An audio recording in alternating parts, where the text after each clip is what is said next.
கர்த்தருடைய வார்த்தைக்கு நேராய் திரும்புவோம். சங்கீதம் 1வது அதிகாரம். பாருங்க, ஜெபத்தை குறித்து நாம் பார்த்து கொண்டு வருகிறோம். ஜெபம் எப்படிப்பட்டது, தனிச்சபத்தின் மேன்மை என்ன, பாருங்க ஜெபம் எப்படியெல்லாம் நமக்கு உதவி செய்கிறது என்பதை குறித்து நாம் பல வாரங்களாக பார்த்து கொண்டு வருகிறோம். இன்னும் தொடர்ந்து பார்ப்போம். தேவனுடைய வார்த்தை ஜெபத்திற்கு எவ்வளவு உதவி செய்கிறது என்பதை நாம் தொடர்ந்து பார்ப்போம். சங்கீதம் 1வது அதிகாரம், சங்கீதம் 1வது அதிகாரம் 1-2 வசனங்களை நான் வாசிக்கிறேன்.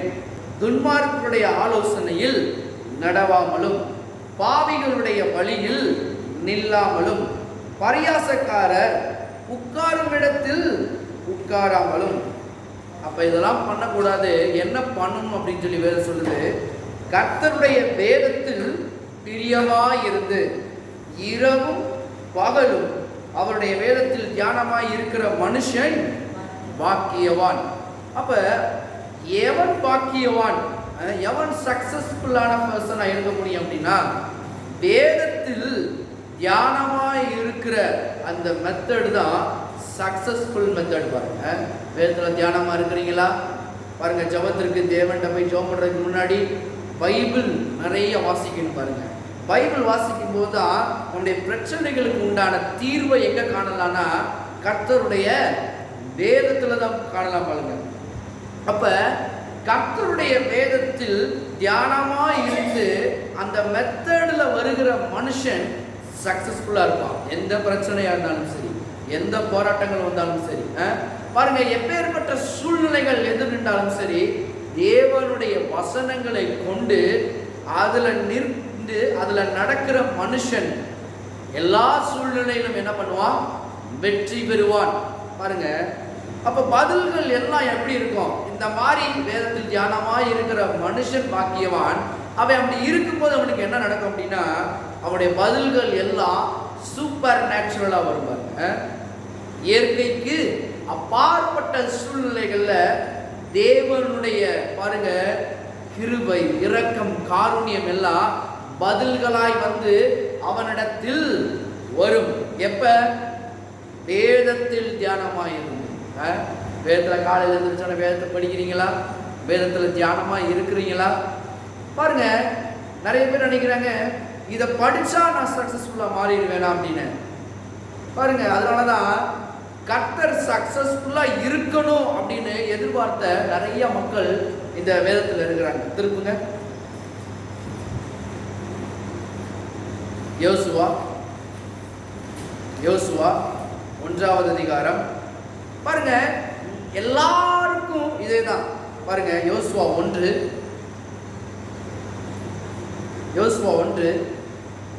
பக்கம் பழைய ஏற்பாடு 269, பழைய ஏற்பாடு 269, யோசுவா 1வது அதிகாரம் 7வது வசனம். என் தாசனாகிய மோசே உனக்கு கற்பித்த நியாயப்பிரமாணத்தின் படியெல்லாம் செய்ய கவனமாயிருக்க மாத்திரம் மிகவும் பலம் கொண்டு திடமனதாயிரு. நீ போகும் இடமெல்லாம் புத்திமானாய் நடந்து கொள்ளும்படிக்கு அதை விட்டு வலது இடதுபுறம் விலகாதிருப்பாயாக. இந்த நியாயப்பிரமாண புஸ்தகம் உன் வாயை விட்டு பிரியாதிருப்பதாக. இதில் எழுதியிருக்கிறவைகளின் படியெல்லாம் நீ செய்ய கவனமாய் இருக்கும்படி இரவும் பகலும் அதை தியானித்துக் கொண்டிருப்பாயாக.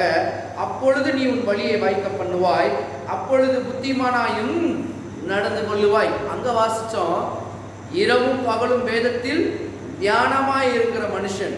இங்க கர்த்தர் பாருங்க ஒரு 2-3 இதை பாருங்க ஆட் பண்ணி யோசுவா கொடுக்குறாரு. என்ன ஆட் பண்றாரு? இந்த நியாயப்பிரமாண புஸ்தகம் இருக்குல்லப்பா, இதில் நீ இரவும் பகலும் தியானமாய் இருக்கிறது நல்லது. அதை எப்படியெல்லாம் இருக்கணும் அப்படின்னா, உன் வாயை விட்டு பிரியாது இருக்கணும். இந்த வசனங்கள் எப்படி இருக்கணுமா? உன் வாயை விட்டு பிரியாது இருக்கணும் முதலாவது. அப்புறம் இதில் எழுதியிருக்கிறவர்களின் படியெல்லாம் நீ செய்ய கவனமாயிரு. பாருங்க, வெறும் வார்த்தைகளை மட்டும் உட்கார்ந்துக்கிட்டு தியானமா இருந்தா மட்டும் பத்தாது. என்னவா இருக்கணும், எப்படி இருக்கணும்? அந்த சமயங்கள்ல வாயை விட்டு பிரியாது இருக்கணும். எழுதியிருக்கிறபடியெல்லாம் செய்ய கவனமா இருக்கணும். அப்புறம் என்னது, இரவும் பகலும் அதை தியானித்து கொண்டிருப்பாயாக. இதெல்லாம் செய்யும் போது அப்பொழுது நீ உன் வழியை வாய்க்க பண்ணுவாய், அப்பொழுது புத்திமானாயும் நடந்து கொள்ளுவாய். பாருங்க, நிறைய பேர் வேதத்துல தியானமா இருக்கிறேன்னு சொல்றாங்க. நானும் படிக்கிறையா, நானும் காலையில இருந்து ஜெபம் பண்றேன், நைட்டும் ஜெபம் பண்றேன். பாருங்க, ஜெபம் பண்றது நல்லது, ஆனா எப்படி ஜெபம் பண்ணணும்? மோசே யோசுவாவுக்கு பாருங்க, மோசே நிறைய கற்றுக் கொடுக்குறான் யோசுவாவுக்கு. என் தாசனாகிய மோசே நியாயப்பிரமாணத்தை உனக்கு கற்பித்து கொடுக்குறான்ல, அதெல்லாம் கேட்ட. இப்ப கேட்டது மாத்திரமல்ல, நீ எப்படி இரு, நான் உனக்கு எக்ஸ்ட்ரா அடிஷனலா சொல்ல போறேன். என்னது, இது உன் வாயை விட்டு பிரியாது இருக்கணும். இது எழுதியிருக்கிறவர்களின் படியெல்லாம் செய்ய நீ கவனமா இருக்கணும். இல்லைங்க, நான் இதன்படி செய்யறது இல்லை, எங்க குடும்பம் எங்க சூழ்நிலை சொல்றபடி நான் செய்யறேன் அப்படின்னா சக்சஸ் இருக்காது. இல்லைங்க, என் ஃப்ரெண்ட்ஸ் சொல்ற மாதிரி செஞ்சா கரெக்டா இருக்கும் நான் நம்புறீங்க.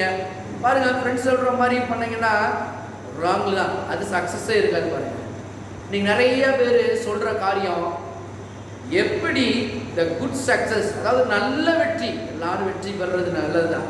பாருங்க, ஓரளவு வெற்றியில நிற்கிறது கர்த்தருடைய விருப்பமும் கிடையாது, திட்டமும் கிடையாது. குட் சக்சஸ், நல்ல வெற்றி பெறுவாய்.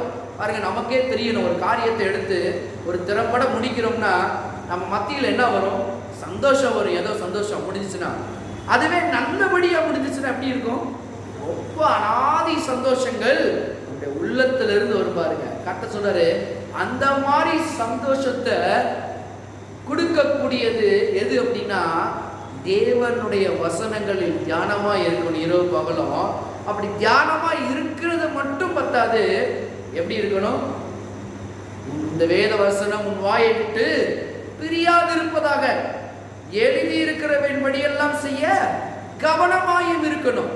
அப்ப வாயை விட்டு முதல் பிரியக்கூடாது. பாருங்க, வார்த்தை பிரச்சனை சூழ்நிலை மாறணும்னே வார்த்தை என்ன பண்ணக்கூடாது, மாறக்கூடாது. எழுதி இருக்கிறதா, எழுதப்பட்டுள்ள வார்த்தையை மட்டும் தான் கவனிக்கணும். நீ நிறைய பேர் என்ன தெரியுமா, எழுதி இருக்கிறது தெரியும், ஆனா பைபிள் படிச்சிருக்கிறாங்கல்ல. இப்ப என்ன நினைக்கிறாங்க அப்படின்னா, நிறைய பேர் பைபிள் இருக்குங்க, இரவு மகளும் தியானமா இருக்கிறோம் அப்படின்னா, தியானம்னா என்னது, சரி இதையும் கேட்டிருக்கிறாங்க, சரி ஒரு வசனத்தை எடுத்து என்ன பண்ணுவோம், உட்காருவோம், அதே தியானிச்சுக்கிட்டே இருப்போம். இந்த வசனம் என்னது, இது எப்படி எழுதப்பட்டிருக்கிறது. பாருங்க, இது தியானமாகி நம்மளோட வெளிப்பாடா மாறுது. இப்ப இந்த வெளிப்பாட்டை வச்சுக்கிட்டே இருக்கக்கூடாது. பாருங்க, இந்த வெளிப்பாட்டை உள்ளேயே வச்சுக்கிட்டோம் அப்படின்னோம்னா இந்த வெளிப்பாடு நமக்கு வெற்றியை கொண்டு வந்து சேர்க்காது. அப்ப அதெல்லாம் என்ன ஆட் ஆகணும் அப்படின்னா, தேவனுடைய வார்த்தைகளை படித்தது மாத்திரமல்ல, அதை என்ன பண்ணணும், வாயில வைக்க வேண்டும். வாயில வைக்கிறது வேற பத்தாது,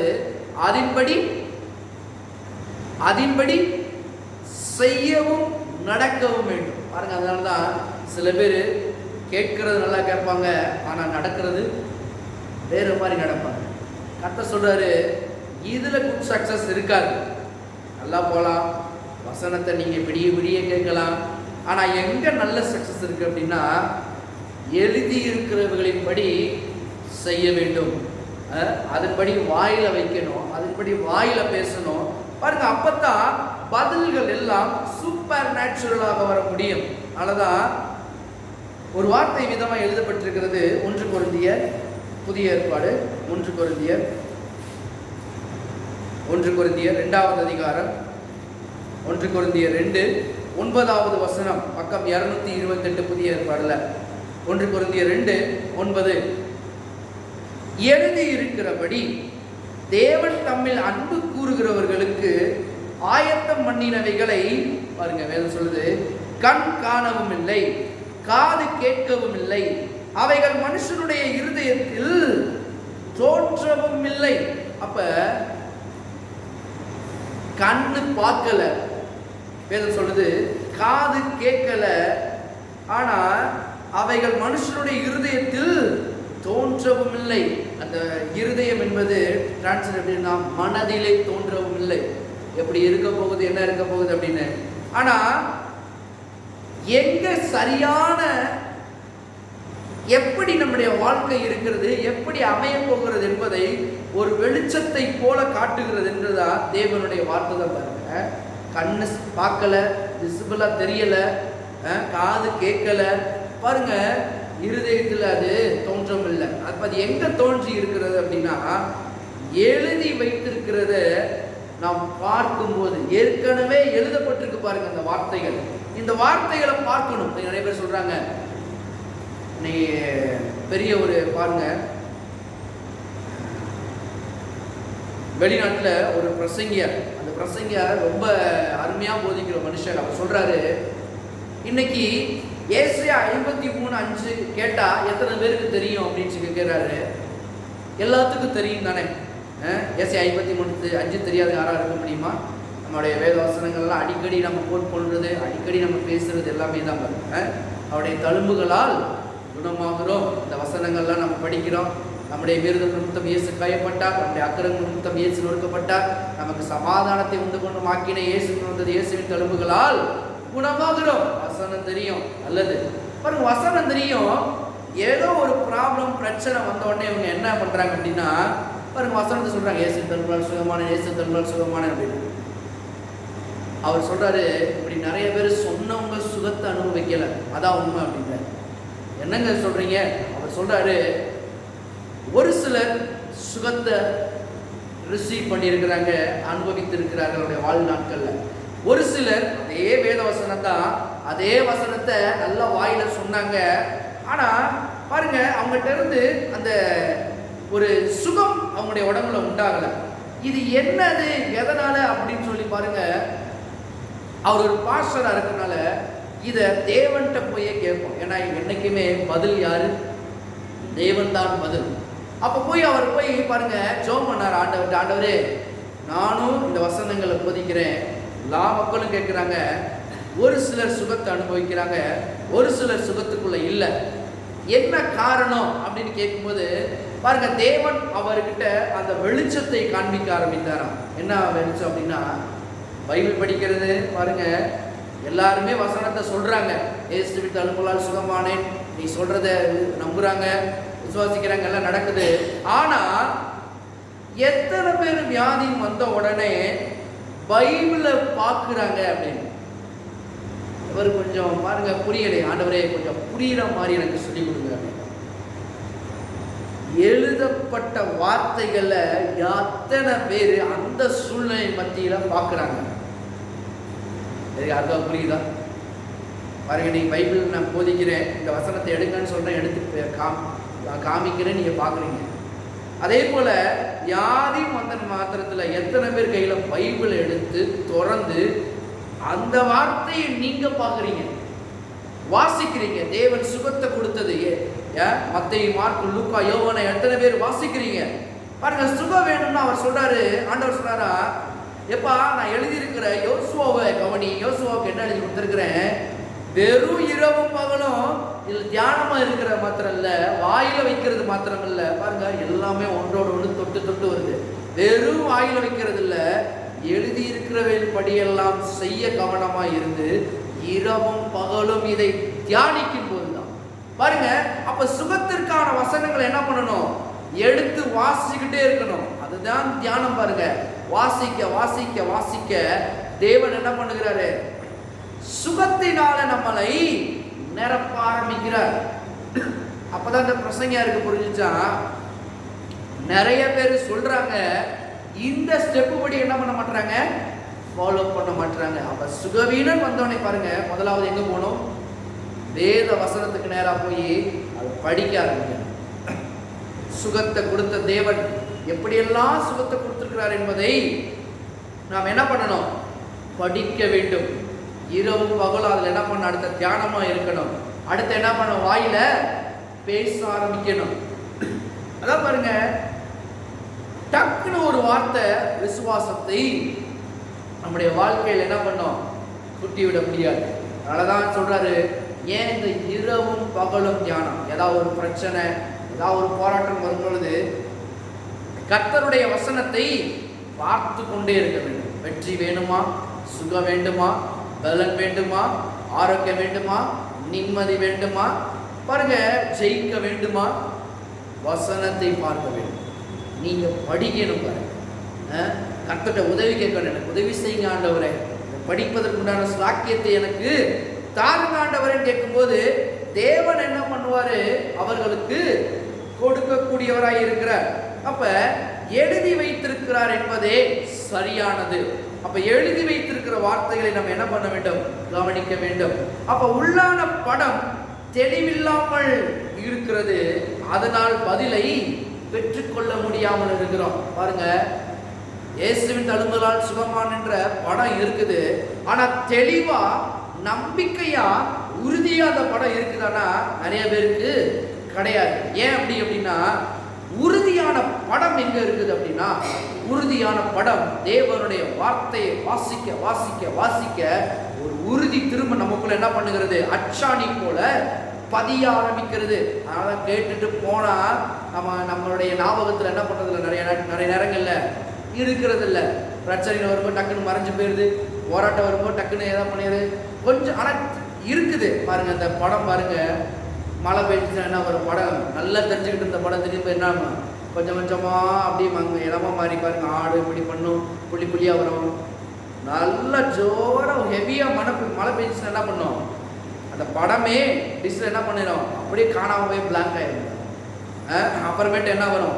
மழை கொஞ்சம் விடுறதப்ப என்ன பண்ணும்? திரும்ப ரிசீவர் கொஞ்சம் கொஞ்சமாக அதை ரிசீவ் பண்ணிக்கொண்டே இருக்கும்போது தான், நல்லா கவனிங்க, ரிசீவ் பண்ணிக்கொண்டே இருக்கும்போது தான் டிவியில் என்ன பண்ணும்? படம் கொஞ்சம் கொஞ்சமாக தெளிவாக வந்து ஃபுல்லாக தெளிவாக வந்துடும். அப்போ நீங்கள் என்ஜாய் பண்ணலாம். கரெக்டாக சொல்கிறாரு, வார்த்தையில் தியானமாக இருக்கும் பொழுது அந்த படங்கள் எல்லாம் என்ன பண்ணும்? முழுசாக தெளிவாக வரும் பொழுது சுக வெளியை பிறப்பிக்க ஆரம்பிக்கிறது. பாருங்க, 1 கொரிந்தியர் 3ஆவது அதிகாரம், 1 கொரிந்தியர் 3:1-2.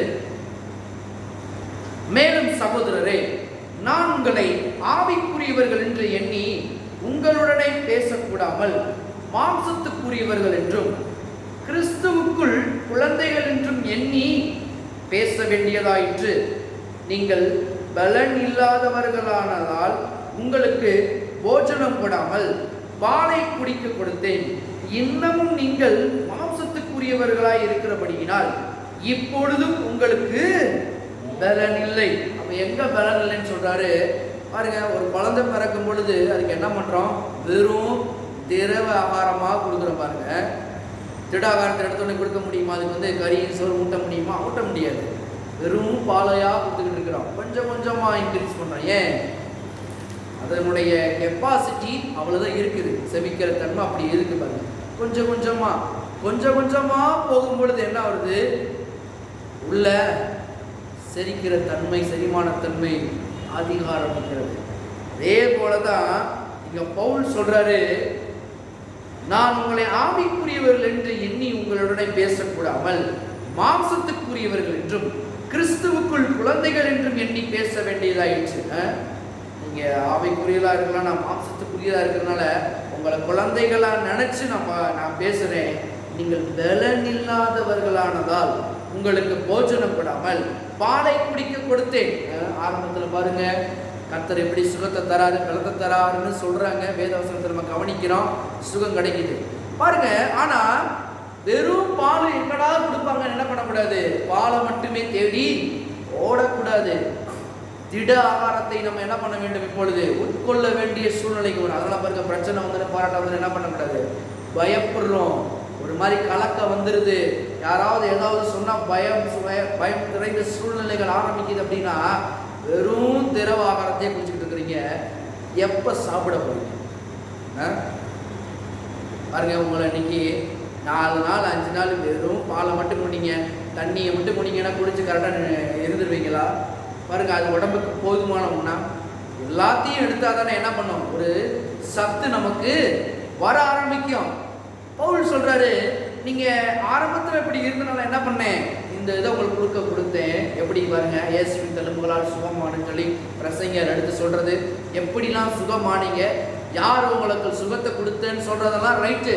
ஆனா அதே பாலையை நீங்க என்ன பண்ணக்கூடாது? குடிச்சுக்கிட்டே இருக்கக்கூடாது. இப்ப நீங்களாகவே என்ன பண்ண வேண்டும்? சுகத்தை எடுத்துக்கொள்ள வேண்டும். எப்படி எடுத்துக்கிறது? சர்ச்சுக்கு வர்றது, வார்த்தையை கேட்கறது நல்லது. ஆனா தொடர்ந்து வீட்டில் இருக்கும்போது சுகத்திற்கான பலத்திற்கான, ஆரோக்கியத்திற்கான, வெற்றிக்கான வசனங்களை நாம் பார்த்து கொண்டே இருக்க வேண்டும். வேத வசனங்களில் கவனித்துக் கொண்டே இருக்க வேண்டும். அப்ப பார்க்க பார்க்க பார்க்க படம் தெளிவாகும் பொழுது நீங்கள் அதை என்ன பண்ணலாம்?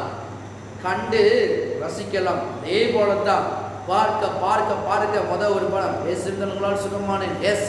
ஆனா உள்ள விசுவாசம் இன்னும் நல்லா வரணும்னா அது பார்க்க பார்க்க எத்தனை பேர் தேவன் சுகமாக்கி இருக்கிறாரு, எத்தனை பேர் தேவன் மரித்தவர்களை உயிரோடு எழுப்பி இருக்கிறார் பாருங்க. இதை படிக்க படிக்க படிக்க நமக்குள்ளேயே ஒரு விசுவாசம் பிறக்க ஆரம்பிக்கிறது. அது எப்படி வரும்? சார், ஆண்டவராக இயேசு கிறிஸ்து இத்தனை பேரை சுகமாக்கி இருக்காருன்னா என்ன சுகமாக்குறதும் அதிக நிச்சயம் பாருங்க. அப்படி உள்ளத்துல இருந்து வரும் பாருங்க. அதனால பாருங்க, மருந்து எடுக்கிறது நல்லது, மாத்திரை எடுக்கிறது நல்லது, தப்பு இல்லை. ஆனா சுகத்தை தருகிறவர் யாரு? ஆண்டவராகிய இயேசு கிறிஸ்து. அதனால பாருங்க, ஒரு சுகம் வேணும் அப்படின்னா பைபிளை படிக்காரு பாருங்க. என் குடும்பத்துக்கு அதான் சொல்லுவேன், எல்லா குடும்பத்துக்கும் அதான் சொல்லுவேன். நிறைய நாட்கள்ல வியாதி வேதனை வரும் பொழுது நிறைய பேரோட நான் கூட இருந்திருக்கிறேன். அந்த வியாதியும் வேதையும் இத்தனை வரைக்கும் டச் பண்ண முடியலை என்னைய. ஏன் அப்படின்னா, நான் பெரியாளு அப்படின்றதுக்காக இல்லை, நான் ஒரு பாஸ்டர் அப்படின்றனால இல்லை, நான் வந்த உடனே ஒன்று ஆரம்பிக்கிறேன். ஏன்னா அந்த பாஸ்டர்கிட்ட படித்தப்ப என் மனதில் ஒரு தெளிவாக இருந்துச்சு. நானும் அதே மாதிரி தான் பாருங்க, சுகத்திற்கான பலத்திற்கான வசனங்கள் எங்களுக்கு தெரியும். ஆனால் பாருங்க, ஒரு சுகவீனம் வந்த உடனே என்ன பண்றோம்? எதிர்க்க ஆரம்பிக்கிறோம் பாருங்க. அதான் ஆன்டிபயோட்டிக் அப்படின்றாங்க பாருங்க, மருந்து போடுறாங்க. அது என்ன பண்ணுது? நமக்கு பாருங்க, தேவையில்லாத கிருமிகள் உள்ள வரும்போது இந்த ஆன்டிபயோட்டிக் மருந்து என்ன பண்ணுது? எதிர்த்து போரிடுது. அதே போலதான் பாருங்க, தேவனுடைய வார்த்தைகளை பார்க்க பார்க்க பார்க்க ஆவியிலிருந்து சுகம் எதிர்த்து பாருங்க உள்ள மாம்சத்து முதல்ல மனதிற்கு நிறைய வருகிறது. மனது இப்ப முழுவதும் நிரம்ப ஆரம்பிக்கும் போது பாருங்க, இன்ஜெக்ஷன் என்ன பண்றாங்க? இந்த பாட்டில் இருந்து என்ன பண்றாங்க? அந்த சிரிஞ்சியில எடுத்த உடனே இது ஃபுல்லாயிருது. அடுத்த பாருங்க, நம்முடைய உடம்புக்குள்ள அது செலுத்தும் போது என்ன ஆகுறது? எல்லா கிருமிகளும் செத்து பாருங்க, நம்முடைய உடம்பு திரும்ப நார்மல் ஆகுது. கர்த்தர் சொல்றாரு, ஆவியில எல்லாமே பேக்கேஜா இருக்கு பாருங்க, சுகம் பேக்கேஜ் அந்த பாட்டில் போல பாருங்க. அதை என்ன பண்ணணும்? உள்ள பார்த்து பார்த்து பார்த்து மனதில் என்ன பண்ணணும்? ஏற்றிக்கிட்டே இருக்கணும் பாருங்க, சும்மா இருக்கக்கூடாது. வெற்றியின் வசனங்கள், சிறப்பாகிற வசனங்கள், ஆவிக்குரிய வசனங்கள், தேவன் யார் என்ற அறிகின்ற அறிவு வளர்த்து கொண்டே இருக்கும் பொழுது இந்த மைண்ட்ல என்ன பண்ணணும்? சிரிஞ்சில ஏற ஆரம்பிச்சு ஏறிடும். இப்ப எப்ப எனக்கு என்ன தேவையோ பாருங்க, அந்த சிரிஞ்சில உள்ள மருந்த என்னுடைய உடம்புல நான் பாருங்க இன்ஜெக்ட் பண்ணோன்னே எப்படி எதிர்த்து போராடி பாருங்க, எந்த வியாதியா இருந்தாலும் அது முறியடிக்கிறதோ அதே போல மனதில் இருக்கிற படம் தெளிவா இருக்கும் பொழுது அது நம்முடைய மாம்சத்திலாம் பரவி என்ன ஆகிறது? அது சுகத்தை கொண்டு வந்து சேர்க்கிறதா இருக்கிறது. அப்ப எப்படி சிந்திக்கிறோம் என்பதை பொறுத்து முடிவு செய்து கொள்ளலாம். எப்படி நீ சிந்திக்க போறீங்க? தேவனுடைய வார்த்தையின்படி எழுதியிருக்கிறபடியே நான் பார்த்து பார்த்து பார்த்து பார்த்து அதையே சிந்திக்க போறேனா, இல்ல பாருங்க இந்த உலகத்தின் காரியங்களை பார்த்தே என் முடிவை நான் எடுக்க போறேனா?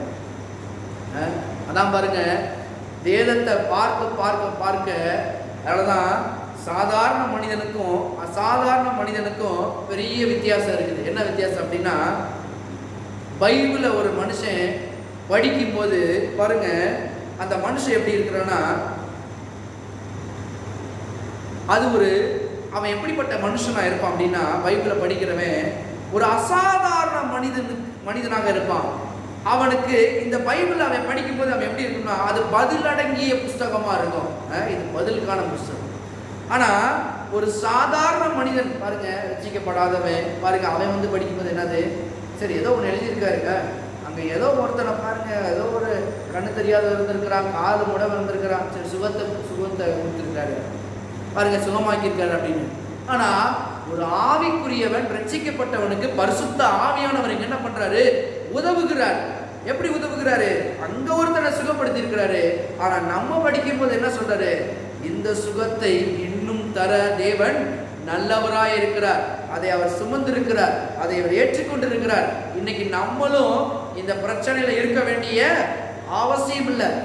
அதனாலதான் எத்தனை பேர் பைபிள் படிக்கும் போது சில வாழ்க்கைகள் உங்கள்கிட்ட நடக்கிற நம்மள்கிட்ட நடக்கிற மாதிரியே சில எழுதப்பட்டிருக்கு பாருங்க. எத்தனை பேர் அதை படிக்கும் போதே உணர்ந்துருக்கிறீங்கன்னு தெரியல பாருங்க. அதனாலதான் வேதத்தை படிக்க படிக்க படிக்க ஒரு சாதாரண மனுஷன் தேவனுடைய வார்த்தைகள் அறிந்து தேவனுடைய பிள்ளைகளா மாறும் பொழுது அவன் அசாதாரணமான மனிதனாக மாறுகிறான். அந்த அசாதாரண மனிதனுக்கு இந்த வேத புஸ்தகம் பதிலளிக்கக்கூடிய புஸ்தகமாய் மாறுகிறது. ஆனால் சாதாரண மனிதனுக்கு இது சடங்காச்சார புத்தகமாய் மாறுகிறது. பரிசுத்த ஆவியானவர் நம்மை ஆட்கொள்ள வேண்டும். அதான் அந்நிய பாஷை பேசணும், வரங்களை கேட்க வேண்டும். பாருங்க, இதெல்லாம் தேவன் என்ன பண்றாரு, ரொம்ப ரொம்ப விரும்புகிற காரியம். பாருங்க, நீங்க சாதாரண வார்த்தையை மட்டும் கேட்டுக்கிட்டே இருந்தீங்கன்னா என்ன இருக்கும்? ஒண்ணுமே இருக்காது. அது வெளிப்பாடாய் மாறணும்னா வேத வசனங்களை நாம் என்ன பண்ண வேண்டும்? படிக்க வேண்டும். அப்ப பதில்கள் தெரிந்தால் மட்டுமே தேவ சமூகத்தில் பேச வேண்டும், பேச முடியும். இப்ப பதில் தெரியாட்டினா ஒரு மனுஷன் என்ன பண்ண முடியாது? தேவ சமூகத்துல பேச முடியாது. அப்ப ஜெபம் என்பது பதில்களை சொல்லும் இடம். எத்தனை பேருக்கு தெரியணும்? பதில் பாருங்க, ஜெபம்னா தேவன்கிட்ட பதில சொல்லக்கூடிய ஒரு இடம் தான் ஜெபம். அப்ப பதில் தெளிவா இல்லாதப்ப, படம் தெளிவா இல்லாதப்ப ஜெபத்திற்கு பதிலும் என்ன இருக்காது? படம் என்ன பண்ண தெளிவா வராது. பாருங்க, ஆண்டனா ரிசீவர் வருது, அந்த ரிசீவர் சரியா வேலை செய்யலன்னா படம் டிவியில் என்ன பண்ணாது? வராது. அதே போல மனதுல படம், தேவனுடைய வார்த்தைகளை குறிச்ச படம் தெளிவா இல்லை, ரிசீவ் ஆகலை அப்படின்னா, ஆவியில இருந்து ரிசீவ் ஆகலைன்னா அது உடம்புக்கு மாம்சத்துக்குள்ள என்ன பண்ணாது? பரவாது. அப்படியே இருக்கு பாருங்க, அப்படியே இருக்க வேண்டியதான். ஆனா கர்த்தர் எல்லாவற்றையும் செய்து முடித்திருக்கிறார், அதுதான் உண்மை.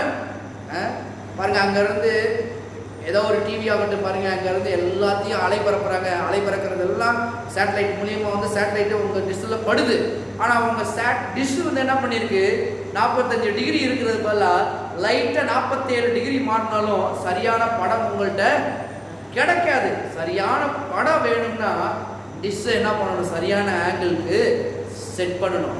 பாருங்க, மனதும் அதே போல இருக்கிறது. அதனாலதான் இரவும் பகலும் வேதத்தில் தியானமாயிருக்கிற மனுஷன், தியானமாயிருந்து இருக்கிற மனுஷன் என்ன பண்ணணும்? அடுத்த வாயி ஜபத்துல பேச வேண்டும். அதனாலதான் யோசுவாவுக்கு கர்த்தர் சொன்னார், வெறும் வேதத்துல தியானமாரு, அதை செய்ய கவனமாரு, அதை வாயை விட்டு பிரியாதிருக்கையும் கவனமாரு. பதில் எங்க இருக்கிறது?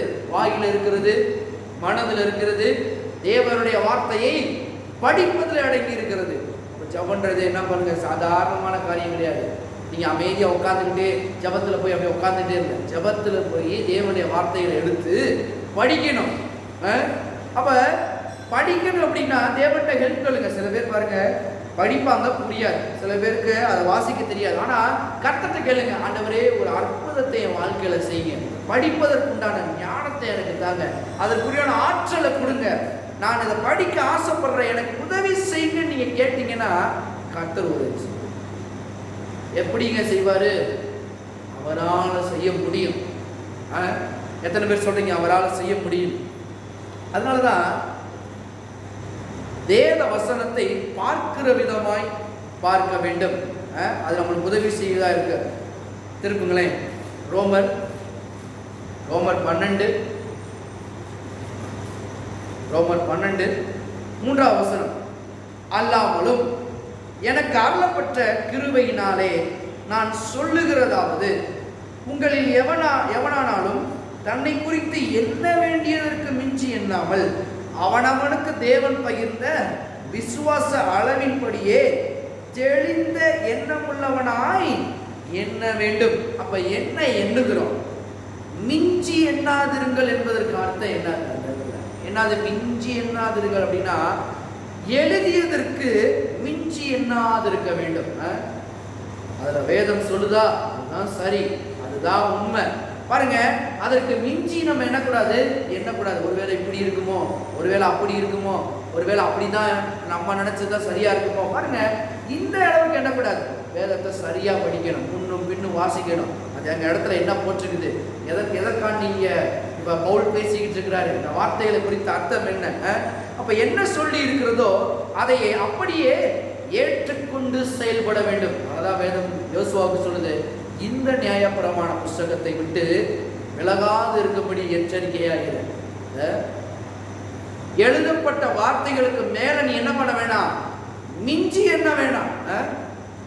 இது இப்படி நடந்தா நல்லா இருக்குமே, இது அப்படி நடந்தா நல்லா இருக்குமே, இல்ல இல்ல, தேவனுடைய வார்த்தை சரியா இருக்கிறது. எப்படினாலும் தேவன் என்ன பண்ணுவாரு, வெற்றியை கொடுக்கிறது உறுதி, தோல்வியிலிருந்து அவர் தூக்கி நிமித்துற உறுதி. என்ன வேண்டுமோ தேவனுடைய வார்த்தைக்கு மிஞ்சி எண்ணக்கூடாது, பேசக்கூடாது. அது மட்டும் இல்ல, இல்லாததை சிந்திக்க கூடாது. கர்த்தர் சொல்றாரு பாருங்க, ஒருவேளை பாருங்க, பிசாசு பாருங்க சில இடங்கள்ல பல போராட்டங்கள் எங்க கொண்டு வரான் தெரியுமா, மனதில் தான் கொண்டு வரான். என்னால் அதை முடிக்க முடியாம போயிருமோ, இந்த பணத்தை திரும்ப செலுத்த முடியாம போயிருமோ, பாருங்க இந்த வியாதியிலிருந்து வெளியே வர முடியாம போயிருமோ, இவங்களுக்காண்டி நான் போய் என்ன பண்ணிட்டேன், அகப்பட்டனே, இதில் எப்படி இருந்து விடுதலை ஆக முடியும், இதை எப்படி பாருங்க, பல போராட்டங்கள் எண்ணங்களிலே ஓடிக்கொண்டே இருக்கு. கர்த்தர் சொல்றாரு, இதை எல்லாவற்றையும் ஜெயிக்கிறதுக்கு உண்டான வல்லமை எங்க இருக்குதுன்னா தேவனுடைய வார்த்தையில இருக்குது. ஏன்னா அவர் சொல்லியிருக்கிறாரு, நான் உன்னை கீழே இராமல் மேலா இருப்பாய், வாளா இராமல் தலையா இருப்பாய், நீயோ கடன் வாங்காதிருப்பாய். அநேக ஜாதிகளுக்கு நம்ம என்ன நடந்துக்கிறோம், இப்ப கடன் வாங்கணும், வாங்க வேண்டிய சமயத்தில் இருக்கிறோம், அப்ப கடனை வாங்கணும். ஆனா வேதவசனம் எப்படி சொல்லுது, நீயோ கடன் வாங்காதிருப்பாய் அநேக ஜாதிகளுக்கு. ஆனா இவங்க எப்படி யோசிக்கிறாங்க, அதனாலதான் இல்லாததை சிந்திக்க கூடாது. கர்த்தர் சொல்றாரு, நீ கடன் கொடுப்ப, நீ கடன் வாங்க மாட்ட. அப்ப எப்படி இந்த இதுல இருந்து மாறுறது? கர்த்தர் சொல்றாரு, நான் உன்னை ஆசீர்வதித்து உன் பெயரை பெருமைப்படுத்துவேன். இப்ப என்ன நடக்குது அப்படின்னா, இல்லாததை சிந்திக்கிறத, தேவனுடைய வார்த்தைக்கு விரோதமா சிந்திக்கிறத விட்டுவிட்டு கர்த்தர் சொன்னது உண்மை, கர்த்தர் சொன்னது நியாயம். இப்ப இந்த வேதத்தை இரவும் பகலும் பிடிக்கும் போது, இந்த வேதத்தை இரவும் பகலும் பேசும்போது, இந்த வேதத்துல வசனங்களை பாருங்க, எண்ணங்களிலே பாருங்க, பிசாசு அடிக்கடி கொண்டு வருவோம். உன்னால முடியுமா, உடனே பாருங்க சொல்லணும், பிசாசே எண்ணங்களை கெடுக்க வராத. ஏனால் தேவனுடைய வார்த்தை தெளிவாய் எழுதியிருக்கிறது, நானோ கடன் வாங்காதிருப்பேன், அநேக ஜாதிகளுக்கு கடன் கொடுப்பேன். கர்த்தர் என்னை அப்படித்தான் இருக்கிறான், கீழா இராமல் மேலா இருப்பேன், வாளா இராமல் தலையா இருப்பேன். கர்த்தரின் பெயரை பெருமைப்படுத்துவார். பாருங்க, அதனாலதான் அவங்க இப்படி சொல்லிட்டாங்களே, இவங்க இப்படி சொல்லிட்டாங்களேன்னு சொல்லி பாருங்க, அதெல்லாம் ஒரு பொருட்டாவே என்னவே கூடாது. ஏன்னா கர்த்தர் என்ன சொல்றாரு, அதைத்தான் நம்ம பார்க்கணும், அதைத்தான் நம்ம உணர வேண்டும். அதான் பாருங்க, கர்த்தர் தான் சொல்றாரு, இல்லாததை சிந்திக்க கூடாது, என்ன சொல்லி இருக்கிறதோ அதையே ஏற்றுக்கொண்டு செயல்பட வேண்டும், எழுதியிருக்கு மிஞ்சி எண்ணாதிருக்கவும் வேண்டும். அதுதான் பவுல் சொல்றாரு. இங்க அர்த்தம் என்னது, மிஞ்சி எண்ணாதிருங்கன்றதுக்கு அர்த்தம் எழுதியிருக்கு மிஞ்சி எண்ணக்கூடாது, என்ன சொல்லி இருக்கிறதோ அதையே கொண்டு செயல்பட வேண்டும். மூணாவது, இல்லாததை சிந்திக்க கூடாது. அதான் பாருங்க, வேத வசனம் வந்துச்சுன்னா அதையே தியானிக்கணும், அதையே சிந்திக்கணும். நிறைய பேர் என்ன நினைக்கிறாங்க, இயேசுவின் தழும்புகளால் சுகமான என்ன அப்படிங்கிறாங்க, எப்படி சுகம் எழுதி இருக்குது. அதனால பாருங்க, சில பேர் எப்படி நினைக்கிறாங்க, எழுதி இருக்குது, இது எனக்கு எப்படி நடக்கும், எப்படி இது வரப்போகும், எப்படி ஆண்டவரை செய்ய போகிறேன். கர்த்தர் சொல்லியிருக்கிறாரு, இயேசுவின் தழும்புகளால் சுகமானாய். சுகமானேன் அப்படின்னா கர்த்தருடைய வேலை எப்படினாலும் சுகத்தை கொடுப்பார். ஆண்டவரே இவனுக்கு அப்படியே செஞ்சிடல, ஒருத்தனுக்கு கண்ணில் கையை வச்சார், ஒருத்தனுக்கு பாருங்க சேர்த்த என்ன பண்ணாரு, ஊசி என்ன பண்ணாரு, கண்களை சுகப்படுத்தினார். அப்ப சுகத்தை இப்படிதான் கொடுக்க முடியும்னு வேதம் என்ன பண்ணல, எந்த ஒரு இதுலையும் சொல்லலை. ஒருத்தனுக்கு என்னது, பழைய ஏற்பாடுல நாகமான்ற பாருங்க குஷ்டரோகத்தில் பாதிக்கப்பட்டிருக்கிறான். அதுக்கு முன்னாடி பாருங்க எளிய எத்தனையோ பேரை தொட்டு சுகமாக்கி இருக்கலாம், எல்லாம் நடந்திருக்கலாம் பாருங்க எப்படி. ஆனால் அவனுக்கு சொல்லும்போது எப்படி சொல்றாரு, நீ போய் யோர்தான் என்ன பண்ணு, 7 தடவை முங்கி எந்திரிக்கும் போது 7ஆவது தடவை உன்னுடைய மாம்சம் சிறுபிள்ளையின் மாம்சத்தை போல ஆகும் அப்படின்னா பாருங்க. ஏன் சொல்றான், எங்கள்கிட்ட இல்லாத நதியா எப்படி ஹைட்ராஜ் இருக்குது, எல்லாம் இருக்குது, அவ்வளவு நதி கிளீனா இருக்குது, அந்த நதியில போய் நான் முழுவேன் அப்படின்னு அவங்க நினைக்கிறேன். அதனால மிஞ்சி எண்ணாதிருங்கள், எப்படி வேணாலும் ஆண்டவர் என்ன சொல்றாரோ அதை மட்டும் செய்ய வேண்டும். எழுதப்பட்டுள்ள வார்த்தைக்கு கீழ்ப்படிந்தால் வெற்றிகள் அநேகமா இருக்கும் பாருங்க. அதனாலதான் தெளிவான இதோட இருக்க பாருங்க. அவன் பாருங்க மறுக்கிறான். மறுக்கும்போது புஸ்தகம் அப்படிதான் இருக்குது. வேத வசனத்துக்கு இப்ப என்ன பண்றான், அவன் சொல்றான் உன்னை பாருங்க, பக்கத்துல இருக்கிறவங்க நல்ல ஆட்கள், அவங்க சொல்றான் பாருங்க, வேற என்னமோ உனக்கு கஷ்டமாக செய்ய சொன்னாங்க, எளிமையான ஒன்னைத்தானே சொன்னாங்க போ அப்படின்னு. பாருங்க இவனும் பாருங்க போறான். முதல் தடவை முங்குறான், இல்லை 2வது தடவை, 3வது தடவை, 4வது தடவை, 5வது தடவை, 6வது தடவை, 7வது தடவை தேவனுடைய வார்த்தை சொன்ன மாதிரியே மூழ்கி எழுந்திருக்கிறான்.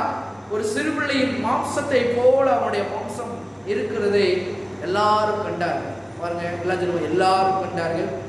அப்போ உங்களுடைய வாழ்க்கையும் எல்லாரும் காண வேண்டிய அளவுக்கு இருக்க வேண்டும்னா வார்த்தையின் படி நடக்க வேண்டும். எப்போ நடக்க போறீங்க? அப்ப என்ன பண்ணணும்? இதெல்லாம் செய்ய கவனமா இருக்கணும். தேவன் சொன்ன விதத்தில் என்ன வேண்டும், அதுக்கு மிஞ்சி என்ன வேணும், என்ன பண்ணக்கூடாது, எண்ணக்கூடாது. நான் கையிட்டு செய்யும் வேலை ஆசீர்வதிக்கப்படும்னா கர்த்தர் சொன்னது உண்மை. நான் கையிட்டு வேலை செய்ய போறேன், அது ஆசீர்வாதத்தை கொடுக்க போறது கர்த்தருடைய வேலை. எப்படினாலும் கொடுப்பாரு, எப்படினாலும் அவர் வானத்தின் மதகுகளை திறப்பாரு. எனக்காக என்ன பண்ணுவாரு பாருங்க. காலையில நீங்க பாருங்க 10-11 மணிக்கு கடை திறக்கலாம் பாருங்க, ராத்திரி 6 மணிக்கு கூட கடை மூடலாம் பாருங்க. இந்த 10 மணில இருந்து 5:55 வரைக்கும் உங்க கடை ஓடாம இருக்கலாம். அந்த ஒரு கையிட்டு செய்யும் வேலையெல்லாம் ஆசீர்வதிப்பேன் என்று சொன்னீரே பாருங்க, வார்த்தை மாறக்கூடாது. நீ சொல்லி இருக்கிறீர், செய்வீர், நான் அதை விசுவாசிக்கிறேன் பாருங்க. ஒரு மனுஷன் இருக்கணும் பாருங்க. நான் சொல்றேன், கடைசி 1 நிமிஷத்துல கூட தேவன் காரியங்களை மாறுகிறார் பாருங்க. ஒரு ஒரு மரத்தை செய்து பாருங்க, நிறைய ஜாமான்களை அந்த ஸ்டூல் நாற்காலியில் உட்கார்றோம்ல, அந்த மாதிரி செய்கிற ஒரு ஆள் பாருங்க அமெரிக்காவில் பாருங்க. ஒருத்தர் என்ன பண்ணியிருக்கிறான், அப்போதான் பாருங்க தேவனை நம்பி அந்த தொழிலை நம்பி என்ன பண்ண ஆரம்பிச்சிருக்கிறான் பாருங்க. ஆரம்பத்தில் லாஸாக போயிட்டு இருக்குது. அப்போ போய் இந்த வார்த்தைகளை போய் அவங்க பாருங்க தேவனுடைய ஆலயத்தில் போய் இந்த வார்த்தைகளை கேட்க ஆரம்பிச்சானா பாருங்க, இந்த பிரசங்கத்தை அவனுக்கு பண்ணியிருக்கிறாங்க. கடைசி நிமிஷத்துல கூட தேவனால மாற்ற முடியும் அப்படின்னு பாருங்க. இந்த வார்த்தைகளை கேட்டு என்ன போயிருக்கிறான், அவன் போய் அந்த தொழில் ஆரம்பிக்கிற இடத்துல பாருங்க, காலையில 10 மணிக்கு பாருங்க, அவன் வந்து 10:30 ஆரம்பிப்பான தொழில ஆரம்பிச்சு அவங்களுடைய இதில் எப்படி அப்படின்னா 4 o'clock அந்த இடத்துல ரொம்ப குளிர் அதிகமாக பெய்ய ஆரம்பிக்கிறதுனால 4 மணிக்கெல்லாம் அவங்க வந்து பனி இறங்கிடுவாங்க. பனி ரொம்ப பெய்ய ஆரம்பிக்கும், அதனால் வந்து 4 மணிக்கெல்லாம் மூடிடுவாங்க பாருங்க. இவன் பாருங்க 3:30 மணி 3 மணி பார்த்துருக்குறான், காலையிலேருந்து ஒரு சேல்ஸ் கூட ஆகலை. இவன் பாருங்க, இவன் என்ன நினைக்கிறான், ஆண்டவரே நீ சொன்னீரே கையிட்டு செய்யும் வேலையெல்லாம் ஆசீர்வதிக்கப்படுன்னு சொன்னாங்களே, என்ன ஆண்டவரே ஒன்றுமே நடக்கலை, இது வரைக்கும் போகலை. ஆண்டவர் சொன்னாரா, என் வார்த்தை உண்மை நினைக்கிறியா அப்படின்னு. பாருங்க, ஆண்டவரே நான் உண்மை நினைக்கிறேன், நான் உங்க விசுவாசிக்கிறேன் ஆண்டவரே அப்படின்னு பாருங்க. அவன் என்ன பண்ணானா, அப்படியே உட்காந்துருந்தான். உட்காந்துட்டு என்ன பண்ணானா, எதுவுமே சேல்ஸ் ஆகல. 4 மணிக்கு வந்துச்சா கடையை மூட்டு போயிட்டான். இந்த 1 வாரம் அப்படி போச்சான். அடுத்த நாள் வந்து திரும்ப ஞாயிற்றுக்கிழமை சர்ச்சுக்கு வந்தான். கேள்வியோடு வந்தான், என்ன கையிட்டு செய்யணும் ஆசீர்வாதம் இருக்குன்னு சொன்னாங்க, நானும் நம்பி தானே உட்காந்துட்டு எதுவுமே நடக்கலை அப்படின்னு சொல்லி இப்போ உட்காந்தானா பாருங்க. அந்த நேரத்தில் கரெக்டான பதில் தேவ மனுஷன் வாயிலிருந்து வந்துச்சான். அவர் சொன்னார பாருங்க, சில பேர் இங்கே யோசிக்கிறீங்க, ஏன் இது எனக்கு சில நேரத்தில் நடக்குது சில நேரத்தில் நடக்க மாட்டேங்குது அப்படின்னு. கர்த்தருடைய ஆவியானவர் சொல்றாரு, வெறும் கைட்டு செய்யும் வேலையெல்லாம் வாய்க்குன்னா கர்த்தருடைய கரங்க கூட இருக்கிறது எல்லாம் உண்மை, உன் வாயில இருக்குதா அது எப்படி இருக்குது அதுதான் மிக மிக முக்கியம்னு சொல்லி சொன்னார். 2வது பாருங்க, இவனுக்கு ஆஹா அவன் மாத்தியில பேசிக்கிட்டு இருந்தான். உடனே அவருக்கு என்ன பண்ணுச்சு, அந்த நாட்களில் மனதில் ஓட ஆரம்பிக்கிறாங்க பாருங்க. அவர் ஆரம்பிச்சப்ப விசுவாசத்தோடு ஆரம்பிச்சாரா, இந்த 2 மணி 3 மணிக்கெல்லாம் எந்த ஒரு பொருள் ஓடலை. அப்ப யாராவது வந்து கேட்பாங்களா பாருங்க, எப்படிங்க தொழில் ஓடி இருக்குது அப்படின்னு. என்னங்க ஓடுது, ஐயோ போய்கிட்டு இருக்குங்க, ஓடுனா ஓடும், இல்லாட்டி நாளைக்கு மேலே கடவுள் மேலே திரும்ப நம்பிக்கை வச்சு என்ன பண்ணுவோம், திரும்ப நான் அந்த தொழிலை நான் ஸ்டார்ட் பண்ண போகிறேன் பாருங்க. இப்போ இந்த ஒரு வாரம் எப்படி கடத்திருக்கலாம். பாஸ்டருடைய வார்த்தை வந்து, ஆஹா நம்ம இங்கேயே தப்பு பண்ணியிருக்கிறோம், நம்ம மேலே தான் தப்பு, கர்த்தர் மேலே அதே கிடையாது அப்படின்னு சொல்லி உணர ஆரம்பிச்சதுல அடுத்த வாரம் போயிருக்கிறான் பாருங்க. அடுத்த வாரம் வந்து இதே மாதிரி ஆரம்பிச்சிருக்கிறான் பாருங்க. நேரங்கள் ஓடிக்கொண்டிருக்கிறது. அதே போல் ஒரு மனுஷன் பாருங்க, பிசாசு யார் மூலமாவது வருவான், வேணும்னே இப்போ வாயை என்ன பண்ணுறது வாங்குறது வருவான் பாருங்க. இவர் சொல்லியிருக்கிறாரு, கர்த்தருடைய கிருபையால் நான் கையிட்டு செய்யும் வேலையெல்லாம் ஆசீர்வதிக்கணும் கர்த்தர் சொல்லியிருக்கிறாரு. சொன்னதை அவர் என்ன பண்ணியிருக்கிறாரு, உறுதிப்படுத்துவார் பாருங்க. இப்படி இல்லாமல் அப்படி இல்லாமல் விசுவாசத்தை அவர் சொல்கிறானா, நிச்சயம் அவர் என்ன பண்ணுவார், அவருடைய வார்த்தையை நான் நம்பி இருக்கிற எனக்கு பதிலை நிச்சயமாக தருவார் அப்படின்னு பாருங்க. இப்படி போய்கிட்டே இருந்துச்சா பாருங்க. இவனுடைய விசுவாசம் மேலே கீழே எங்கேயுமே நகலலை பாருங்க. 4 மணிக்கு முடிக்க வேண்டிய இடத்துல 3:55 ஆச்சான். இன்னும் ஒரு 5 நிமிஷம் தான் இருக்குது, கடையை க்ளோஸ் பண்ணணும். இவன் நினச்சிட்டு இருக்கான் பாருங்க, என்ன நடக்குது ஏது நடக்குது ஒன்றும் புரியலையே ஒன்றும் தெரியலையே பாருங்க இருக்கும்போது. அப்போ பாஸ்டருடைய மெசேஜ் வந்து திரும்ப பாருங்க. அதனால தான் பரிசுத்த ஆவியானவர் என்ன பண்ணுறாரு, நம்ம அறியாமல் இருக்கும்போது சில வார்த்தைகள் என்ன பண்ணுறாரு உள்ள அப்படியே கொடுப்பாரு பாருங்க. அவர் பிரசங்கம் பண்ண திரும்ப நான் வந்துச்சான், வாயில் வச்சு சொல்ல ஆரம்பியே, மனதில் அதையே நினை, வார்த்தைகள் அப்படியே இருக்கட்டும் அப்படின்னாரு. அவனுக்கு உடனே சொன்னானா, இயேசுவின் நாமத்தினால இதை எல்லாவற்றையும் விற்று தீர்ந்தபடியாக நமக்கு ஸ்தோத்திரம் அப்படின்னு சொல்லிக்கிட்டே இருந்தானா பாருங்க. ஸ்தோத்திரம் சொல்லிட்டு வேற எதை நினைக்கலையா, தேவனுடைய வார்த்தையை சொல்லியிருக்கிறோம், தேவனுடைய வார்த்தை நிச்சயம் நடக்கும், எனக்கு அது நிச்சயமாய் அங்கீகரிக்க தேவன் என்ன பண்ணுவார், நடத்துவார், அற்புதமாக எனக்கு வாசலை திறப்பார் பாருங்க. நம்புறவன் பாருங்க. ஒரு மனுஷன் அந்த கையில் போயிட்டு இருக்கப்ப, அதுவும் இன்னொன்று என்ன சொல்கிறாங்க அந்த புத்தகத்தில் எழுதும்போது, அவர் கடை வந்து என்ன பண்ணுதுன்னா ஒரு பெரிய ஒரு அந்த ஒரு தெருவில் இருக்கா பாருங்க. தெருவில் 4வது 5வது கடை அவர் கடை. அந்த தெரு பூரா பாருங்க மரக்கடை தான் பாருங்க. எல்லாம் மரம் வியாபாரம் செய்கிறவங்க தான் பாருங்க. இல்லை ஒருத்தருக்கு ஓடும் ஒருத்தருக்கு ஓடாது, அங்கிட்டு இங்கிட்டு இங்கிட்டு இப்படின்னு போயிட்டு இருந்து பாருங்க. ஆனால் இவர் விசுவாசிக்கிறப்ப அடுத்த 3:58 நொடிகள் ஒருத்தர் அந்த வழியாக போகும்பொழுது பாருங்க, திடீர்னு இவர் கடையை பார்த்துட்டு உள்ளே வந்தாராம். உள்ளே வந்துட்டு அவர் கேட்டாரா, எப்பா எனக்கு இந்த மாதிரி பெஞ்சு உட்கார்ற மாதிரி நல்லா ஹை கிளாஸில் செஞ்ச பெஞ்சு ஏதாவது இருக்கா அப்படின்னு. ஐயா இருக்குங்கய்யா, ஆனால் ரேட் அதெல்லாம் ரொம்ப கூட இருக்கும், அவ்வளோ நல்லா நான் செஞ்சு வச்சுருக்கேன், ஆனால் ரேட்டு கூடங்கய்யா அப்படின்னு. அவர் சொன்னாரா, எவ்வளவு ரேட்டாக இருந்தாலும் பரவாயில்ல, அதை நீங்கள் எடுத்துகிட்டு வாங்க, எனக்கு பிடிச்சிட்டு நான் வாங்கிக்கிறேன் அப்படின்னு பாருங்க. அவர் எடுத்து கொண்டு வந்து வச்சாரா. அப்போ சொன்னாரா, இவர் கண்களில் தயவு பாருங்க, இவர் கண்களில் தயவு கிடைக்கட்டும், இவர் இப்படியே எடுத்துகிட்டு போயிடணும் ஆண்டவரே அப்படின்னு. ஆனால் சொல்கிற உடனே அவர் பார்த்தா அவர் சொல்கிறாரு, ஓ நல்லா இருக்குது பிரதர், நான் இதைத்தான் நினச்சி எதிர்பார்த்துட்டு வந்தேன், உங்கள்கிட்ட வாங்குறது எனக்கு இப்போ நல்லா இருக்குது, சந்தோஷம், இதே மாதிரியே கிட்டத்தட்ட ஒரு 100 பீஸ் எனக்கு வேணும் அப்படின்னாரு. ஆனால் அவர் செஞ்சு வச்சுருந்தது 5, ஒரு இதே கிட்டத்தட்ட லட்சக்கணக்கானது பாருங்க. 100 பீஸ் எனக்கு வேணும், உங்களால் தர முடியுமா அப்படின்னு. ஏன்னா அவன்கிட்ட இருக்கிறது 5 பாருங்க.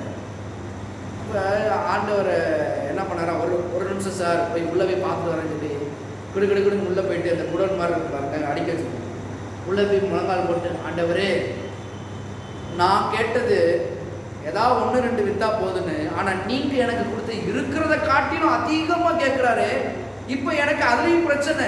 பாருங்க எப்படிப்பட்ட பிரச்சனையாக இருக்குது மனுஷனுக்கு, எப்படியெல்லாம் அது ஓடணும்னு விரும்புகிறான், மொத்தமாக ஓடினாலும் பிரச்சனை, குறைவாக ஓடினாலும் பிரச்சனை. இவன் பாருங்க உள்ளத்தில் ஏங்குறான் பாருங்க, ஆண்டவரே என்ன ஆண்டவரே இவ்வளவு கேட்டுட்டாரு, நான் என்ன பண்ணுறது அப்படின்னு. அப்போ ஆண்டவர் சொன்னாரா, நீ போய் அவன்கிட்ட போய் சொல்லு, டைம் கேளு, நான் உனக்கு உதவி செய்கிறேன், அவனை கண்ணில் தயவை பாராட்டுறேன் அப்படின்னு. பாருங்க அவன் ஜோம் எடுத்து திரும்ப போயிட்டு சொன்னானா, ஐயா ஒரு 5 இருக்குது, நான் என்ன பண்ணுறேன், தினைக்கும் நான் செஞ்சு என்ன பண்ணுறேன், உங்களுடைய 100 என்ன பண்ணுறேன், ஒரு 10 நாளுக்குள்ளே கொடுத்துட்றேங்கய்யா, நீங்கள் எடுத்துகிட்டு போங்க, இதே மாதிரியே இதே ஸ்ட்ரக்சரில் அழகாக பண்ணித்தரேன் அப்படின்னு. அவர் பாருங்க உடனே சொன்னாரா, இதே மற்றவங்களாக இருந்தால் என்ன பண்ணியிருப்பாங்க, 5 தான் இருக்குது எடுத்துகிட்டு போங்கய்யா, என்னால் முடிஞ்ச வரைக்கும் செஞ்சு தரேன்னு சொல்லியிருப்பாங்க. ஆனால் நீ ஒரு டைம் சொல்லி அந்த நாளையும் கரெக்டாக சொன்ன பாரு, இதுக்காண்டியே நான் என்ன பண்ணுறேன், உன்னுடைய எல்லா இதையும் வாங்கிக்கிறேன், எனக்கு 100 பீஸ் வேணாம், கிட்டத்தட்ட ஒரு நாளைக்கு பாருங்க, ஒரு நாளைக்கு டெய்லியும் உன்னால எவ்வளவு கொடுக்க முடியும் அப்படின்னாரு. ஒவ்வொருக்கு அப்படியே பக்குன்னு ஷாக்காச்சாங்க. ஒரு நாளைக்கு டெய்லியுமா? அவன் கணக்கு பண்ணி பார்த்துட்டு சொன்னானா, ஐயா இந்த மாதிரி இது முடிக்க ஒரு நாள் ஒரு 8 ஒரு 10 பீஸ் முடிஞ்சா, அதாவது காலையில் 11 o'clock வர நான் வந்து ஒரு 9 o'clock வந்துட்டேன்னா 4 மணிக்கு முடிக்க வேண்டிய இடத்த ஒரு 10 பீஸ்னால முடிக்க முடியும் அப்படின்னு நான் நம்புறேன். அவர் சொன்னாரா, தினைக்கு எனக்கு மாதம் என்ன பண்ணேன், ஒரு நாளைக்கு 10 பீஸ் என்ன பண்ணேன் நீ முடிச்சு என்கிட்ட கொடு, அதுக்கு உண்டான காசை என்ன பண்ணு அன்னைக்கு ராத்திரியே நீ வாங்கிக்கோ. இது வந்து ஏதோ ஒரு மாதம் இல்லை, இது வந்து என்ன பண்ண போகிறேன், வருஷ கணக்காக இனி நான் உங்ககிட்ட பண்ண போகிறேன், வாங்க போகிறேன். அதுக்கு உண்டான என்ன பண்ணுறேன், ஒரு அக்ரிமெண்ட்டே உனக்கு நான் ரெடி பண்ணு, நான் உனக்கு கையெழுத்து போட்டு கொடுக்குறேன், அன்னைக்கு முடிக்கிற காசை அன்னைக்கு நீ வாங்கிக்கோ, செட்டில்மெண்ட் உனக்கு உடனே பண்ணுறேன். பாருங்க போய் பாருங்க, திரும்ப அதே இதில் போய் அழுதான், ஆண்டவரே என் மேலே தான் தப்பு, உன் மேலே தப்பே இல்லை, கேட்கிறதற்கும் அதிகமாய் கொடுக்கிற கர்த்தர். அதனாலதான் வேதத்தில் போட்டிருக்குது, நாம் நினைப்பதற்கும் வேண்டிக் கொள்வதற்கும் சொப்பனம் காண்பதற்கும் மிகவும் அதிகமாய் கிரியை செய்கிற தேவன். அப்ப ரொம்ப அதிகமா அவரால் செய்ய முடியுமா? நிச்சயம் முடியும். அதனாலதான் ஜபத்துல வரும்பொழுது வேத தியானத்தோட இருக்கணும், வாயிலிருந்து வார்த்தை பிரியக்கூடாது, அதையே எண்ணிக்கொண்டு இருக்க வேண்டும், வாயை விட்டு பிரியாது இருக்க வேண்டும். வார்த்தைகள் வாயிலிருந்து பிரியாம இரவு பகலும் வேதத்துல தியானமாய் இருந்து அதையே எண்ணிக்கொண்டு இருக்கும் பொழுது பாருங்க, வாழ்க்கை என்பது வெற்றிகரமான வாழ்க்கையாய் கர்த்தர் மாற்றி கொடுக்க முடியும். சொன்னீங்க மாற்றி கொடுக்க முடியும். போய் அவன் பாஸ்டர்கிட்ட போய் அடுத்த நாளே போய் சொன்னா, நீங்க சொல்றது 100க்கு 100 உண்மையா? ஒருத்தன் எவன் ஒரு வேதத்துல சரியா இருந்தா மட்டும் பத்தாது, வாய் சரியா இருந்துச்சுன்னா, எண்ணங்கள் சரியா இருந்துச்சுன்னா அவருடைய வாழ்க்கையை கர்த்தர் என்ன பண்ணுவாரு, ஆசீர்வதித்தே தீர்வார்.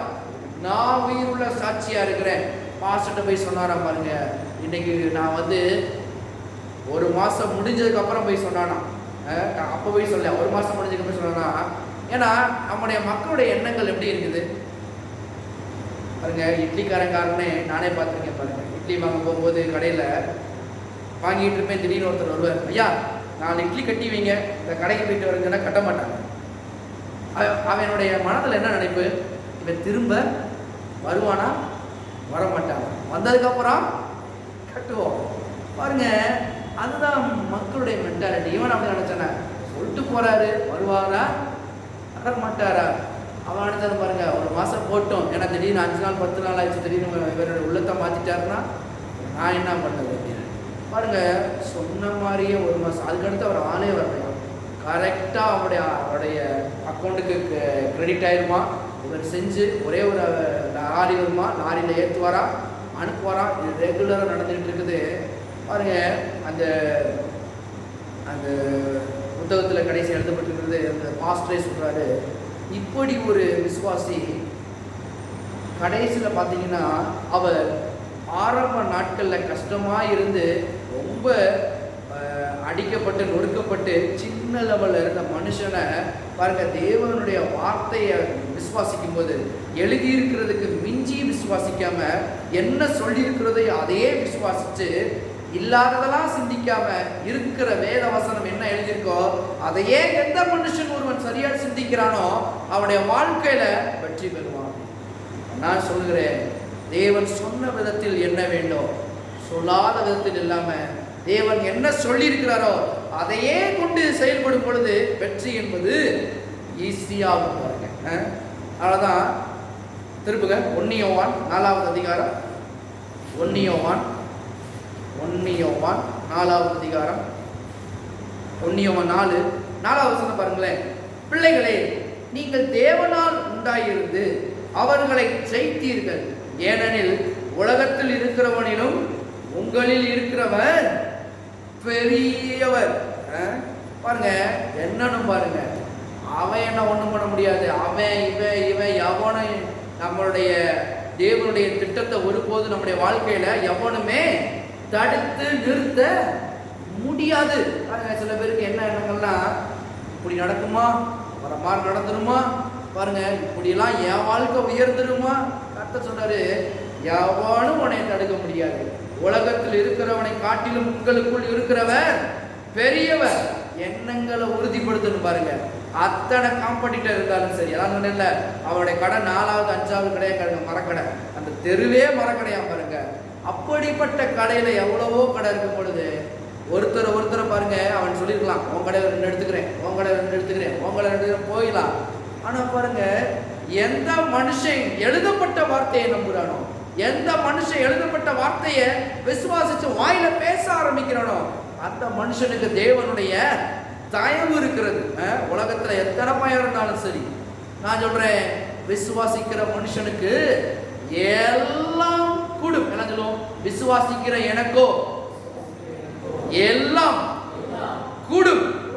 எவன் எதிர்த்து வந்தாலும் சரி, உங்களை தேவன் பெருமைப்படுத்துவார். ஒருவேளை உங்களை ஒரு மாதிரி தாழ்மையா பேசலாம், ஒரு மாதிரி கீழே தள்ளுற மாதிரி நடக்கலாம். ஆனா நீங்க சொல்லுங்க, என் பேரை அவர் என்ன பண்ணுவார்? பெருமைப்படுத்துவார். எத்தனை பேர் சொல்லுங்க பெருமைப்படுத்துவார்? நிச்சயம் பெருமைப்படுத்துவார் பாருங்க. அவ்வளவுதான். 1 யோவான் 4 அதில் பாருங்க, 1 யோவான் 4:5 பாருங்க. அவர்கள் உலகத்துக்குரியவர்கள் ஆகையால் உலகத்துக்குரியவைகளை பேசுகிறார்கள். இப்ப தெரியுதா?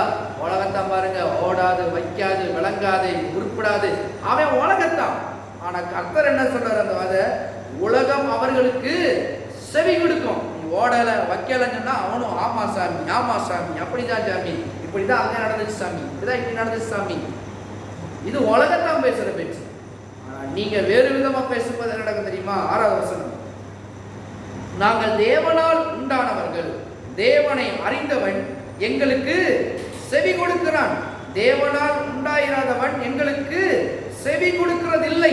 இதனாலே சத்திய ஆவி இன்னதென்றும் வஞ்சக ஆவி இன்னதென்றும் அறிந்திருக்கிறான், அறிந்திருக்கிறோம். இவ்வளவு அழகா சொல்றாரு பாருங்க. அது குறித்து யோவான்லாம் எழுதும் போது பாருங்க, இதை குறித்து பவுலும் ஒரு இடத்துல சொல்றாரு, இந்நாவி இன்னதென்று நீங்கள் தீர்க்கமாய் அறிந்து கொள்ளுங்கள் அப்படின்னு. அப்ப தேவனுடைய வார்த்தை வரும் பொழுது எழுதியிருக்கிற வார்த்தைகளை அப்படியே ஒரு மனுஷன், எந்த மனுஷன் விசுவாசிப்பா அப்படின்னா, தேவனை விசுவாசிக்கிற மனுஷன், தேவனை நம்புகிற ஒரு மனுஷன், அவன் பாருங்க அதை விசுவாசிப்பானா காரியங்கள் மாறுதலாய் முடிந்து கொண்டே இருக்கும். அப்ப அப்படி பேசுகிற மனுஷனா இருக்கிறீங்களா? பேசக்கூடிய மனுஷனா நீங்க மாறுறீங்களா? மாறும் பொழுது, பிரச்சனைகளை பார்க்கும் பொழுது தேவன் பார்ப்பது போல் பார்க்க வேண்டும். வெற்றி நமதே பார்க்கணும் பாருங்க. பிரச்சனை வரும்போது, சில காரியங்கள் மாறுதலா முடியும் போது வெற்றி எனக்கு தான். ஏனென்றால் நான் தேவனிடத்தில் இருக்கிறேன். தேவன் என்ன பண்ணுகிறார்? என்னுடைய வாழ்க்கையை வெற்றிகரமாய் மாத்துகிறார். அதனாலதான் நம்ம பார்க்கிறோம் பாருங்க, பேதுரு அநேக தடவை மீன் பிடிக்கிறவன், செம்படவே, அவனுக்கு எல்லாவற்றையும் தெரியும். ஆனா பாருங்க, ஒரு நாள் போயிட்டு ஒன்றும் இல்லாம திரும்ப கரைக்கு வரான். திரும்ப கத்த சொல்றாரு, ஆழத்துல தள்ளி கொண்டு போய் வலது பக்கமாக வலையை போடுங்கள் அப்படின்னு. பாருங்க, வலையை போடுங்கள் சொன்னாரு. இவன் பாருங்க வலையை மட்டும் போடுறான். வலைகளே அல்ல, வலையை. இங்கேயும் கொஞ்சம் மிஸ்டேக் பண்றான். அதனால வார்த்தைகளை ரொம்ப கவனமாக கவனிக்கணும். என்ன சொல்றாரோ அதை செய்யணும். இவன் வலையை போடுறான் பாருங்க. போட்ட மாத்திரத்துல இடம் கொள்ளத்தக்கதாக அநேக திரளான மீன்களை பிடித்தார்கள். செம்படவன் எல்லாம் தெரியும், எல்லாம் பர்ஃபெக்டான ஆள். ஆனா ஒரு பிரமிப்பு உங்க வாழ்க்கையில உண்டாகும் என்று கர்த்தருடைய ஆவியானவர் சொல்றார். உங்க தொழில உண்டாகும், உங்க குடும்பத்துல உண்டாகும், உங்களுடைய மனதுல உண்டாகும், உங்களுடைய பிள்ளைகளுடைய வாழ்க்கையில உண்டாகும். வராத பணங்கள் வரும், கிடைக்காத வாய்ப்புகள் கிடைக்கும். நீங்க நினைச்சு பார்க்க முடியாத அற்புத அதிசயங்களை அவங்களுக்கு செய்து கொண்டே இருப்பார். எப்ப வரைக்கும்? வேதத்துல தியானமாய் மாத்திரமல்ல, அந்த வாயிலை வைக்கிறதும், ஜபத்துல வரும் பொழுதும் தேவனுடைய வார்த்தைகளை பேசணும். மனதுல தேவனுடைய வார்த்தைகளை படித்து ஏற்றிக்கொண்டே இருக்க வேண்டும். இரவும் பகலும் சிந்திக்க வேண்டும். சிந்திக்கும் போது, அதான் உலகத்தான் பேசுறவன் அவன் அப்படிதான் பேசுவான், நடக்காது வைக்காது அப்படின்னு. ஆனால் கர்த்தருடைய பிள்ளை எப்படி பேசும்? நடக்கும். கர்த்தர் எனக்கு உதவி செய்வார், கர்த்தர் என்னை நேர்மையாய் வைப்பார், என் தலையை உயர்த்துவார், என்னை ஆசீர்வதிக்கவே ஆசீர்வதித்து என் பெயரை பெருமைப்படுத்துவார்.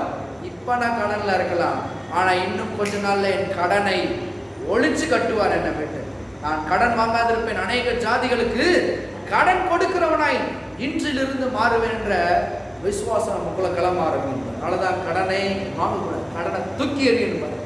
நீ சொல்லி இருக்கிறதை எனக்கு நிறைவேற்றி காட்டணும். சவால் விடுங்க. ஆண்டவருக்கு நீ சொல்லி இருக்கிறீங்க, நான் விசுவாசிக்கிறேன், மாற்றுங்க அப்படின்னு சொல்லுறது பாருங்க. அவனுடைய வாழ்க்கை அன்னைக்கு மரஜாமா செய்கிற ஒருத்தனுடைய வாழ்க்கை, அவனுடைய வாழ்க்கை அப்படி மாற முடியும் என்றால் நம்முடைய வாழ்க்கை மாறுவது அநேக நிச்சயம். ஆமென். எத்தனை பேர் சொல்றீங்க மாறும்? அதுக்கு மாறணும்னா நம்ம மாறணும், வார்த்தைகளை படிக்கணும், வாயில வார்த்தைகளை பேசணும். ஆமென்.